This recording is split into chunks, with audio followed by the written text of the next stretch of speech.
मेरे बुजुर्ग नौजवान साथी, मेरी बहनें, आप सभी को मेरा जय भीम, आदाब, सत श्री अकाल, नमस्कार। साथियों, पिछले 23 तारीख से यह धरना शुरू हुआ था और आज 21 तारीख अगले महीने की,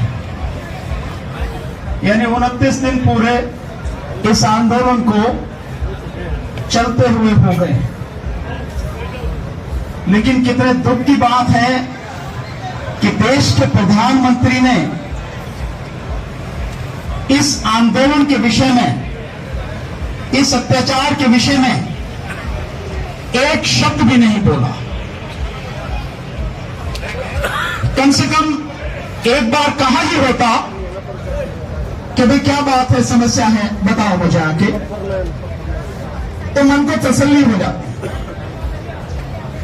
लेकिन पहले कर्नाटक का चुनाव में और अब विदेश यात्रा पर प्रधानमंत्री के पास हर जगह के लिए समय है, हर बेकार की बातों के लिए भी समय है, मन की बात के लिए भी समय है, लेकिन अपनी बच्चियों की समस्या सुनने के लिए प्रधानमंत्री के पास समय नहीं।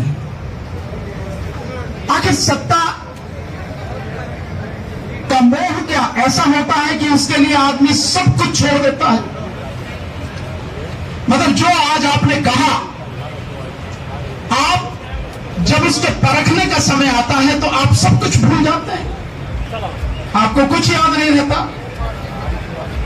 हरियाणा में आपने ये नारा दिया था, बेटी बचाओ बेटी पढ़ाओ। 21 दिन से बेटियां सड़क पे हैं, कुछ याद नहीं है आपको। किसी इंसान की कथनी और करनी में इतना अंतर हो सकता है, वो भी देश के प्रधानमंत्री की।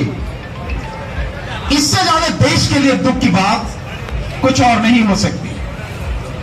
और मैं इसीलिए बार बार कहता हूं कि इस देश की समस्याओं का समाधान तब तक नहीं होगा जब तक आप बीजेपी को जड़ से उखाड़कर फेंक नहीं दोगे। आप मानो या ना मानो, हर समस्या का कारण क्या है? हर समस्या का कारण है मोदी। मैं मोदी सरकार में नहीं बोलता, मैं सीधा ही कहता हूं कि समस्या का कारण है देश का प्रधानमंत्री नरेंद्र दामोदर दास मोदी। वो क्यों है कि जितने भी विभाग हैं, उन विभागों के मंत्रियों के नाम आपको मालूम है? नहीं मालूम। सारे विभाग, सभी विभागों के सेक्रेटरी प्राइम मिनिस्टर ऑफिस से अटैच है।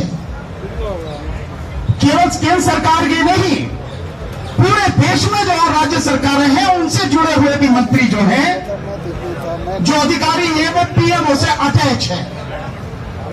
वहीं से निर्देश जाते हैं, वहीं से सारे काम होते हैं, सब कुछ उन्हीं के कंट्रोल में है।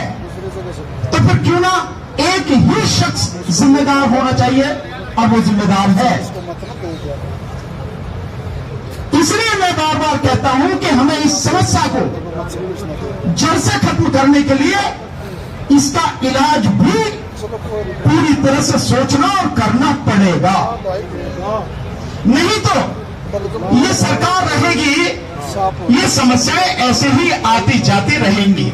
आज एक समस्या है, कल दूसरी है, परसों तीसरी है, ये लगातार ऐसे ही होता रहेगा। तो इलाज जड़ का करना पड़ेगा। पत्तों को तोड़ने से आपको कुछ हासिल होने वाला नहीं है। 29 दिन हो गए हैं। मेरा एक सुझाव है, अगर आप लोगों को पसंद आए या साथियों को, या जो भी कमेटी इस पूरे आंदोलन को ऑर्गेनाइज कर रही है, हैंडल कर रही है, उसको समझ में आए तो 1 महीना बहुत होता है।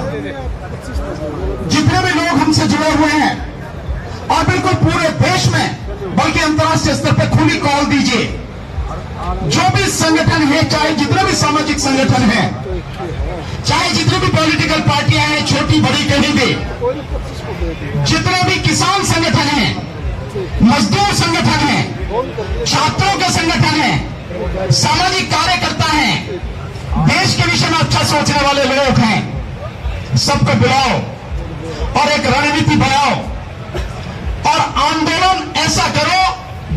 शाहीन बाग का आंदोलन हुआ था। अभी हम केवल यही इकट्ठे हैं, केवल इस पर जंतर मंतर पर, लेकिन मैंने अपनी आंखों से देखा, मैं पूरे देश के हर कोने में गया, शाहीन बाग जैसा आंदोलन पूरे देश में था। अकेले बिहार में 300 जगह आंदोलन चल रहा था, अकेले बिहार में। तो यह भी आंदोलन, इसी तरह का आंदोलन हमें देश के हर कोने में, हर जिले में, तहसील में, जहां तक भी हो सकता है हमें करना पड़ेगा। और हर किसी को जिम्मेदारी देनी पड़ेगी। यहां आपको यह देखना है, यहां आपको यह देखना है, लोगों की कमी हमारे पास नहीं है, कम से कम इतना तो मैं कह ही सकता हूं। सो जो भी साथी हैं, जितने भी अच्छे साथी हैं, सबको जिम्मेदारी दो, आपको यह काम यहां पर करना है। यह आंदोलन पूरे देश में होना चाहिए, क्योंकि देश का प्रधानमंत्री न केवल गूंगा है, बल्कि बहरा है और अंधा है। उसे न कुछ दिखाई देता है, न कुछ सुनाई देता है, और मुंह पे उसके लगा हुआ है ताला। इसलिए उसकी नींद को तोड़ने के लिए, उसके मुंह से बोलवाने के लिए, और अगर वो नहीं बोलता है तो उसका समापन करने के लिए, बीजेपी को उखाड़ फेंकने के लिए पूरे देश में आंदोलन करना पड़ेगा, सबको इकट्ठा होना पड़ेगा। जो हिंदू की बात करते हैं, ये बेटियां कौन है? कौन है ये बेटियां? ये बेटियां भी तो हिंदू है ना। तो हिंदू के नाम पर आपको कब तक कितना मूर्ख बनाया गया? आज भी बनाया जा रहा है। अगर लोग हिंदू के नाम पर मूर्ख बनते रहेंगे या हिंदू मुस्लिम में ही अटके रहेंगे, तो ऐसी समस्याएं लगातार होती रहेंगी। ये समस्याएं बढ़ेंगी, घटेंगी नहीं। और सरकार कुछ ना कुछ आपके इस आंदोलन से ध्यान भटकाने के लिए कोई ना कोई काम करती रहेगी। अभी परसों एक फैसला आ गया ना, 2000 के नोट उनको बदल लो जाके, अब लगो लाइन में। पहले तो लेने के लिए लाइन में लगे, अब देने के लिए लाइन में लगो। यही काम रहेगा ना हम पे। तब उससे ये पूछो कि थूक के चाटने की आदत तेरी जाएगी कब? बस मोदी की थूक के चाटने की आदत कब जाएगी? ये नोट अगर बढ़िया था तभी चलाया ना, तो चलाए क्यों? अरे वापस क्यों ले रहा है? वो इसलिए क्योंकि ये आंदोलन धीरे धीरे पूरे देश में अपनी जड़ पकड़ रहा है। इससे ध्यान भटके लोग दूसरी समस्या में लग जाए और बाकी लोग लाइन में लग जाए कि भैया बदल के लाओ, नहीं तो 30 सितंबर के बाद कहानी खत्म, पड़े रह जाएंगे। ऐसे कई काम लगातार होते हैं। हम लोगों को भी अपनी रणनीति को थोड़ा सा बदलना पड़ेगा, थोड़ा सा बड़ा करना पड़ेगा और उसे मजबूत करना पड़ेगा। हमारे हिस्से में भी जो जिम्मेदारी जिस तरह की भी होगी, हम उस जिम्मेदारी को पूरी ईमानदारी से निभाएंगे। हमें भी जिम्मेदारी जो बताएं हमें, हम उसे काम करेंगे। साथियों, हम आपके साथ तब भी थे, आज भी हैं। देश में कहीं अन्याय होगा, हम जरूर उस अन्याय के खिलाफ बोलेंगे, अन्याय के खिलाफ लड़ेंगे। जिसके साथ अत्याचार होगा उसके साथ पूरी ताकत से कंधे से कंधा और कदम से कदम मिलाकर चलेंगे। साथियों, लेकिन मेरा निवेदन आपसे यही है, जाति धर्म की बातों से अलग हटके, ऊपर उठ के इस मोदी सरकार का पूरा इंतजाम करने के लिए जरूर सोचो, अन्यथा बीमारी पूरी तरह से कभी खत्म नहीं होगी। आपने मुझे मौका दिया, उसके लिए धन्यवाद। जय भीम, आदाब, सत श्री अकाल, नमस्कार।